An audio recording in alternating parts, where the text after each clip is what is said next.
สบายดีอันนี้ก็คือการเฮ็ดรีพอร์ตออกมาเป็น Excel เนาะทาง TC Autonomy Service กำลังสิสาธิตตัวอย่างในเมื่อเวลาเราอยากรีพอร์ตให้มันหายเบิ่งเนาะตัวนี้ก็เป็น User Admin เนาะเราจะเข้ามาบัญชีของท่านเนาะหรือว่าบัญชีใดก็ได้ที่ท่านต้องการจะรีพอร์ตน่า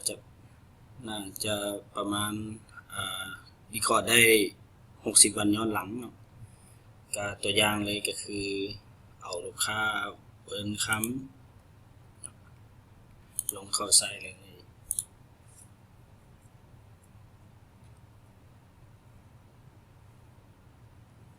ก็คลิกเข้ามาที่บทรายงานของ Vehicle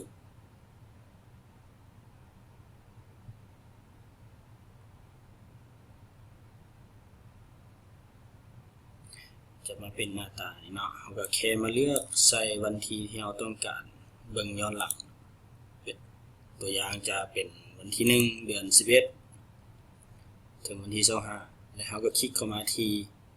ลำดับที่2บทรายงานรายละเอียดย่อยของการเดินทางเราก็มาเลือกเป็นสกุลก็คือตัวนี้เราก็มาเลือกเป็น XLS เนาะหรือว่า Excel นั่นเองคลิกก็แค่คลิกเข้าดึงเอาบทรายงานทางเซิร์ฟเวอร์ก็จะทำการดาวน์โหลดอัตโนมัติจะสังเกตได้อยู่ที่มุมแจกฝั่งซ้ายด้านลุ่มแค่นี้ท่านก็ได้